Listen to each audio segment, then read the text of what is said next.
Hi, my name's Kenny McGregor. I'm a tree officer from Cambridge City Council. Trees start off as quite young, got saplings, then they establish and they become early mature. And then when they get slightly bigger, they get maturity, as big as they can possibly get.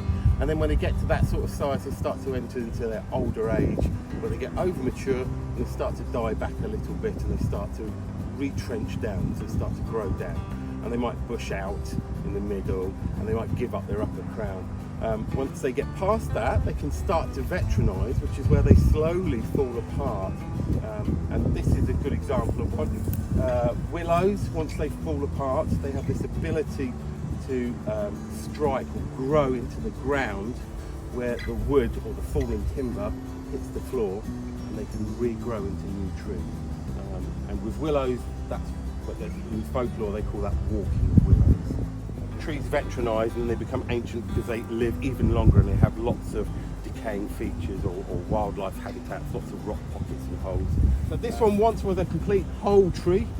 That section has slowly decayed away, and this tree has basically left this section for one reason or another, and that has now fallen and grown, set its roots underneath here, and it is happily carries a fantastic habitat for birds and bats, all sorts of invertebrates, so your bugs and your beasties, as well as a lot of mycology, so lots of fungi and bacterium, which are all part of our natural wildlife.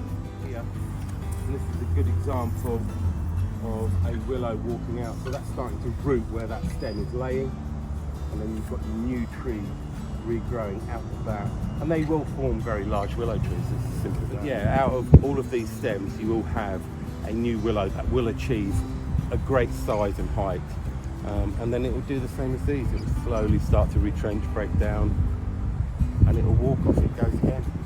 When we had lots of tree work carried out on the other trees and pollarding, we put a big circle of wood of the timber that we got from the other trees.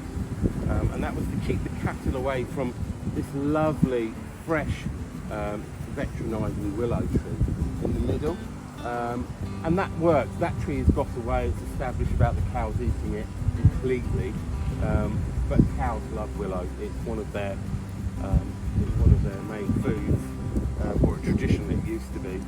And yeah, we managed to hold on to this tree. So that's another fantastic feature habitat for our wildlife around Cambridge. If you come and look at this site, unfortunately it suffered a horrible bit of vandalism.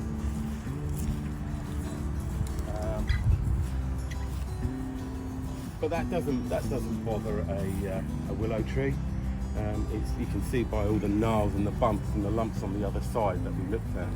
It's just supporting itself, it's just holding onto its structure, it's growing out to support its weight. And it's got lots of lovely new growth on top where we've pollarded it, removed the weight. Pollarding is where we reduce the crown to excite all this new growth. And yeah, it helps stabilise the tree so it won't fall over so quickly. So inside there, what we think caught fire was basically all the decomposing wood from inside, because all willows have that, they readily do that. And I think somebody set that alight and it's traced it all out. But as I said before, the growing cambium part of the tree is still alive, so the willow is keeping on going.